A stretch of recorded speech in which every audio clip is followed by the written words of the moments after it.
everyone. Welcome back to the Be More podcast, where we inspire you to be a little bit more of every role within the Salesforce ecosystem and beyond. For today's session, we are exploring user adoption and what it means to kind of be a guru of user adoption. And I'm joined today by Kristian. So if you could introduce yourself to our audience, please. Absolutely. Thanks, Tom, and thank you so much for having me. It's an honor. My name is Kristian. I'm co-founder of GoElephant, the adoption app for Salesforce, which is launching soon, in about a month, a bit more. So I'm also the founder and group leader of the Salesforce Architect Group in Copenhagen, and author of the Salesforce End-to-End Implementation Handbook, which came out last year. I've been doing Salesforce for about 10 years. First, two companies that were implementing Salesforce. So I was in-house, you could say, on the customer side. Did a lot of user training and created a bunch of reports and dashboards. And then I had 7 years in consulting after that. And today I'll humbly assume the role and speak about being an adoption guru. Awesome. Well, that's great, and I'm glad to have you on the podcast. I've seen you in and around the community for a while, so I feel like it was only a matter of time before we did something together. And I'm really looking forward to diving into adoption because I'm pretty sure I've got a thing or two to learn here myself. So let's take that as a role, adoption guru. How would you quantify that for our audience? Yeah. So I'll just start by saying, so I am a co-founder of a startup, and that role is extremely multifaceted and fast-paced, which I love, I have to say. So it's essentially like leading a big change initiative, similar to driving change in a Salesforce program. So we're trying to help people change places or adoption gurus to see a better way of driving adoption and becoming adoption gurus. And why is that important? Well, the companies I've seen have the most success in their Salesforce program are the ones that have someone dedicated to driving adoption. And that's typically, now we're probably getting to the answer to your question. Yeah. It's typically someone who has the title of a change manager, business change manager, transformation manager. Mm-hmm.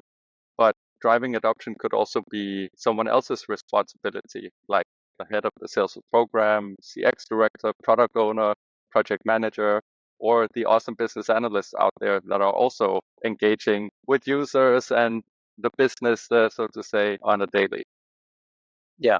Okay. Awesome. Well, I think that's important to remember because there are certainly some organizations where maybe the Salesforce admin is wearing all of those hats, or other larger organizations, kind of enterprise scale or size companies, where maybe they have a whole team for that, which some people could only dream of. So I think that's great in kind of drawing the line. And so thinking about this as somebody that's interested in driving adoption and improving it, what type of roles would you traditionally work with to, I guess, understand the pain points and maybe what's holding the current user adoption back? What type of people would be involved there? Yeah, that's a great question. So I think an adoption guru has to love spending time with people who are using Salesforce, like the sales and customer service reps, to understand, as you say, their daily lives and their pain points. So they know how Salesforce could help make their lives easier and job better and help them be more successful. Essentially, they're selling a product, Salesforce, for them to use, right? Engaging with managers and leadership is also important to get buy-in and support and promotion for Salesforce. And having this duo with a change manager and someone who is heading up the Salesforce program or product owner is really a great partnership as they go out and talk to the business and do trainings and all of the great stuff that happens when you drive change.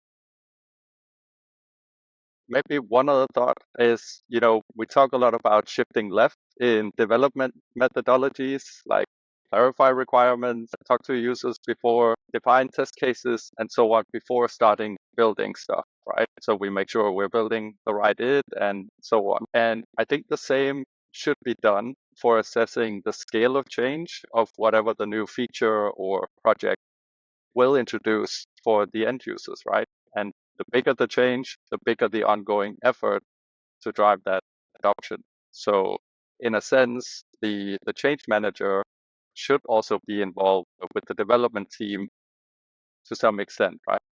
Yeah. Okay. Awesome. And I guess it depends on context, right? Like if it's a brand new Salesforce org as opposed to a Salesforce org that's been up and running for 10 years, and maybe unfortunately there's some people with some misconceptions about what it does or doesn't do very well, right? Yeah, absolutely. And it's a different type of challenge, but it's an ongoing one, right? It's not a one and done. Okay, Right. we nailed adoption, check. Because there's always going to be new changes coming out and new ways of working and new features and changes to the organization and many things that can, it's a fragile system to keep people engaged, right? Yeah, yeah, exactly. And I think, at least from what I've seen with being involved in lots of different Salesforce implementations, adoption can ultimately make or break the success of a system. Right? I've seen this. If people are very resistant to a system, perhaps unfortunately, maybe it's taking some jobs or Mm-hmm. that type of thing Yep. happening, people are going to pull back from it and not be as engaged to perhaps think about other things like, how can this help me? How can this automate some of the things that I did manually before, or some other things like that? So I think it's really important role. And maybe thinking now of somebody that's working as an adoption guru, is this person working in that role or function full time? Or do they perhaps have other responsibilities? What do you see from your point of view? Yeah. I mean, we touched on this a little bit already, right? So Mm. the companies I've seen be most successful with their Salesforce programs have someone who's dedicated. That's their only job to drive this change and drive adoption. But many smaller or medium-sized companies don't have the luxury or budget to have organizational change management experts or transformation managers, right? So in those programs, it'll fall on other people like the awesome admin, the Yeah. business analyst, product owner, and yeah. What's your experience? What have you seen? Yeah, I think it does, as you say, it does really vary based on the size of the organization. Like some of the organizations that I'm working with at the moment have 5 users, right? And that's it. So that's a very different story to a different organization that I'm working with or have worked with recently that has like 600 users. Yeah, So there's no it does. excuse for not involving the users in the development process there, right? No, no. But I mean, the team of 5 users are perhaps more involved or close than a team of 600 users because the 5 users are kind of owners of different parts of the system. So I think it does depend, but there is also that piece of just kind of getting people into Salesforce and familiar with Salesforce as well. Like from your point of view, what size of client that kind of comes to you with an adoption kind of shaped problem? Is that a bigger client or a smaller client? What do you see? Yeah, I mean, if it's a small company, 5, 10, 20 Oh, people using Salesforce and probably co-working at the same office or something like that, you can talk at the coffee machine or yeah. it's not that difficult to get feedback and how's it going, right? Probably, I think it's around maybe 100, 200. Like that's a band of people that we as humans can comprehend to Huh? know what's going Yeah. on and how they're doing, and that you can keep up to date with. And then, of course, if you go beyond that to 500 or 1,000 or 5,000, then if you're like in this group function, the Salesforce program, and you have a global organization, many different regions, it gets really hard to drive that adoption without having like a cockpit or a way of understanding how is adoption actually going. And you desperately need someone dedicated to driving and understanding adoption. If no one is, there's a high risk that the adoption will be low, and that's a risk to the program and bad for the overall business case. And Bad, bad, bad. Yeah, not good. We only follow the happy path. We don't like going down the Yeah, sad yeah. path or the unsuccessful path. And maybe is part of it, and I'm gonna kind of throw in an additional question now. But when you're talking to like executives that are giving their endorsement or sponsorship like of a system, are they the type of people that will come to you and say, we want to improve user adoption by 10% or something? Is it done kind of at that level, or again, does it really vary on the type of organization? It depends. Uh, Yeah, but it's really comes down to who is responsible for adoption, and it's something that's it's a little tricky. It's typically an elephant in the room, yeah, because how do you measure and quantify and define adoption? Is it logins? Okay, cool. We got that out of the box. We can see who logged in the last 30 days. Well, what does that tell us, right? So it's typically the CX director, head of the Salesforce program, who is curious, at least the ambitious ones, right? To yeah, actually want to know, how is my program doing?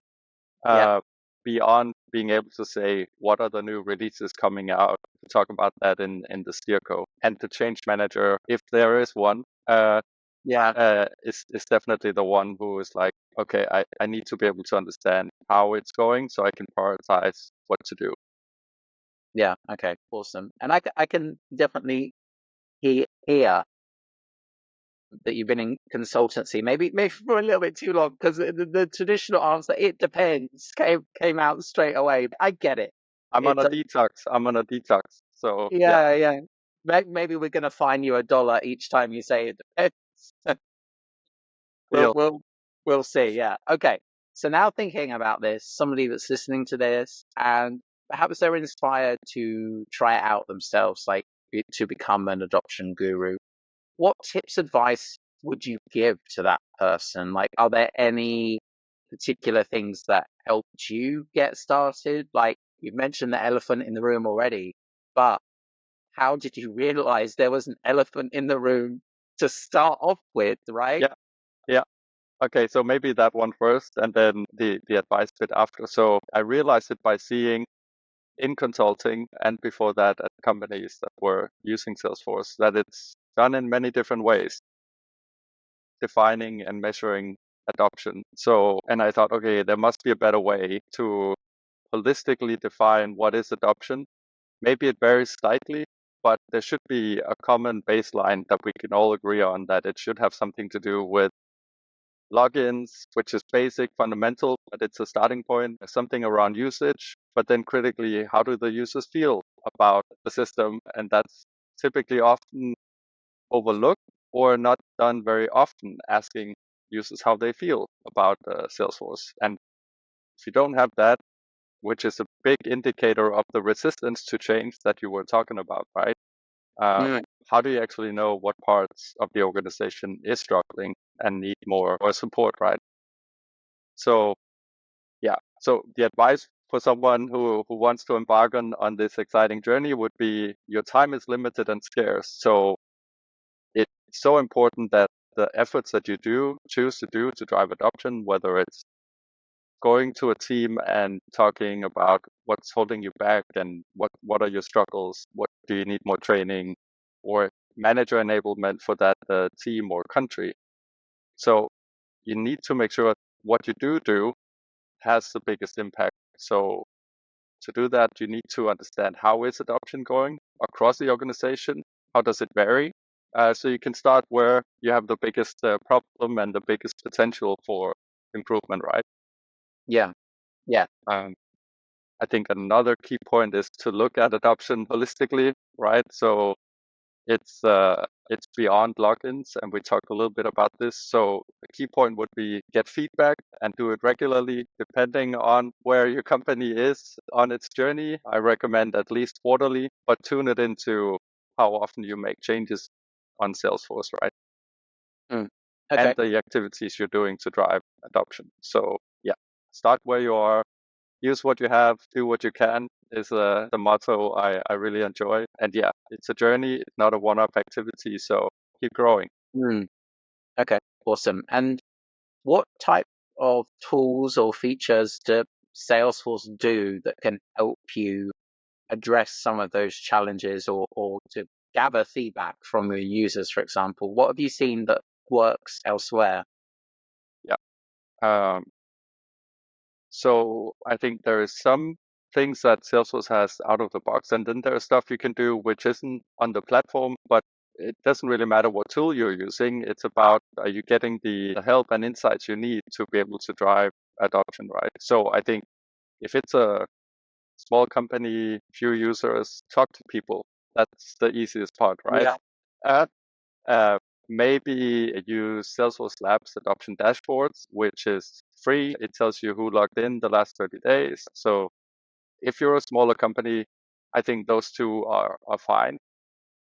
If you are more enterprisey, you'll probably struggle with that. So maybe you have super user champion groups. They come in different names for different business units or regions or countries. And then you talk to them based on what they've heard from their end users. So it's not really ideal, but it's better than not hearing anything in terms of feedback.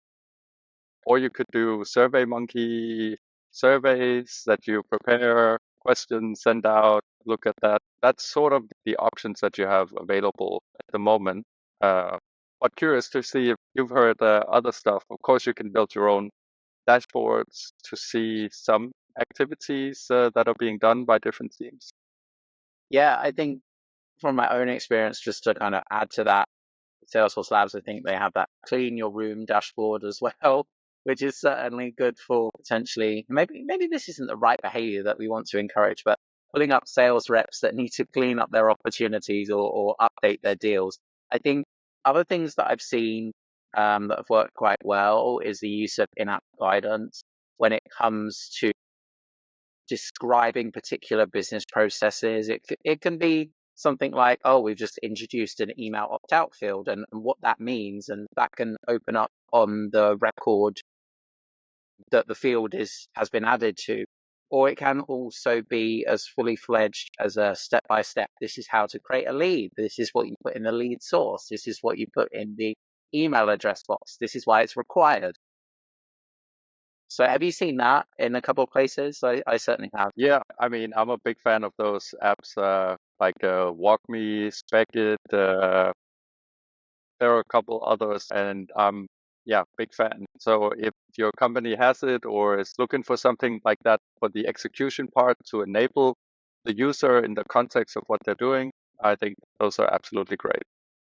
Yeah, and I think maybe just to clarify, like Salesforce does have its own offering here. It's kind of a, how do you describe it?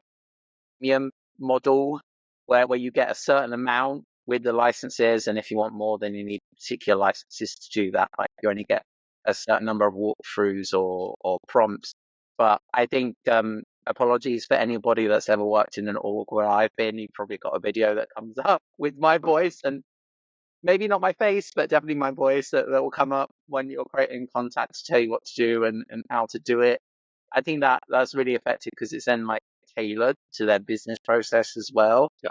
especially if they've got like other managed packages or things in there. So yeah, I think that's great. So moving on a little bit, but you've been on your own journey, I guess, as an adoption guru. And now if you were to have an opportunity to start that journey again, is there anything that you would change or do differently, do you think? Yeah, good question. I would actually start by trying to do the job of the people we're trying to serve with our Salesforce applications, like actually Mm, do their job. If it's a yeah. service cloud, you know, be on the phone, take calls, hopefully with some guidance or with someone that who actually knows what they're doing, or at least spend time side by side with them or the salespeople. It's so critical to drive change that we know what parts of their jobs would benefit immensely from using Salesforce, what's in it for them, as it's called, right? I actually think I'd recommend doing this for all roles in the Salesforce program, not just the change blazer or adoption guru. Yeah, I think, and it's kind of about as you describe it, putting yourself in the shoes of that person, but also feeling some of the emotions or challenges that that person has on the empathy type level, right? Trying to understand, I guess, what's going on there. Do you think that's a fair summary as well? Absolutely. And yeah, empathy, keyword. Yeah, yeah. It's about active listening and empathy. I think those are the keys there. So thinking about this now, and I know we touched a little bit on tips advice already, but kind of going back in that direction, if there were like personality attributes or skills you would use to describe an adoption guru, what type of words or phrases come to mind, do you think? Empathy. Yeah. um, no, no, really. You have to turn it way, way up, right? So Mm, you, it's yeah, whether you're engaging with end users, the frontline people who are the users of Salesforce, or whatever other stakeholders, whether it's managers or leadership, to get their buy-in and to set expectations for what you're asking of them and how Salesforce and promoting that fits into their hundreds of other priorities, right? Or if you're engaging with the development team members and product owners, they have other priorities and goals they have to balance. So if you come with this intent of, hey, I really want to understand what's going on in your life and how can we bridge the need and change and resistance to change from the organization that is to use what we're spending all this time building, yeah. uh, that I think that's really key. Another one, maybe it's generic, but you have to be really, really good at prioritizing of what to do because there's always going to be a team which is lagging behind for different reasons. Like teams were merged, new joiners, new managers or leadership, or there could be so many different reasons why a team is lacking or needs help. And then they will need more help and training and enablement. Yeah. So yeah, just have to balance and be okay with there's always something to do. And I think, do you think having a business analyst mindset helps as well? Basically, I guess trying to get to the root of why, right? Yeah, yeah, 100%. And that's with the empathy, right? So Yeah. it's not showing up and saying, "Hey, your adoption is low, but do better." It's Yeah. well, what's been going on in your team? How are you doing? What other things are going on? You also have to learn a new product series that you have to learn how to sell and who to target, or you have new leadership and there's another training session going on for SAP, or there could be so many things that are the reasons why, as you say. Yeah. Okay. Awesome. Well, I think that's great. And it's about diving in, I guess, underneath what you see, not judging it by the cover, but trying to go into the detail and understand, okay, well, why are you doing this? And how does that make you feel? And could you be doing this better? And all of those things. So yeah, I think that's great. So now thinking about this as somebody that's listening to this, and maybe they're thinking, okay, adoption as a result, I don't know, I can just install those dashboards from Salesforce Labs and adoption is fixed, right? Are there any misconceptions that people have that you'd like to take an opportunity to just kind of clarify or demyth, so to Yeah, speak? Yeah. yeah. I think it is that you have to go beyond logins because that'll Mm, only yeah. tell you so much. You really have to think about it adoption holistically. And the key part is feedback from users. It's just so key, and it's difficult to do at scale or at an enterprise level, but it's so key. And if you ask for it, you're also showing the organization that you actually care. I mean, that's the essence of asking for feedback. You're doing it because you want to learn and improve. So yeah, Yeah, definitely listening, asking for feedback. And I think just being open to feedback as well, like, because ultimately people aren't going to think the same as what you think. right? And that's fine. That's absolutely valid, and that's okay. Just because you have feedback doesn't mean you have to act on all of it.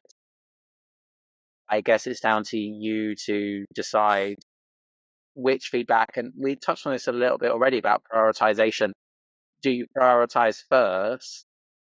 Perhaps it's having the biggest impact or has the biggest potential for like an ROI. Yeah, I think that's great.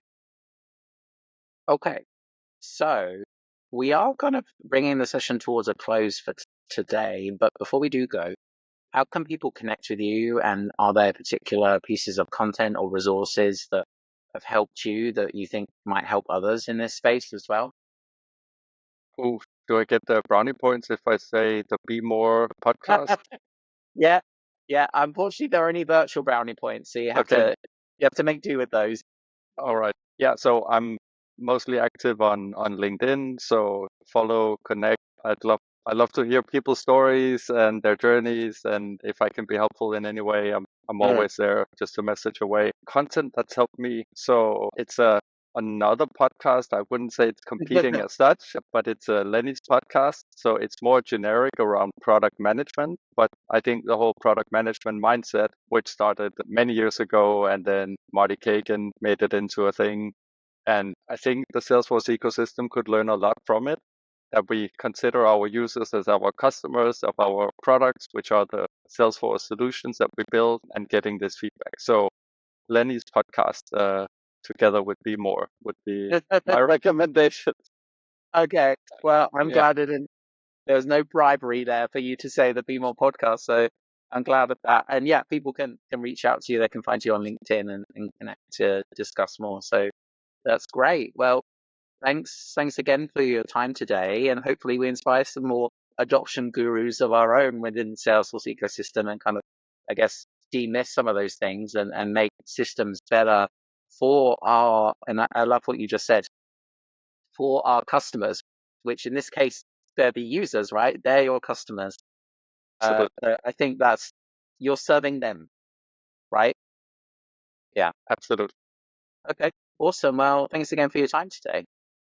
Thank you, Tom. Great being here.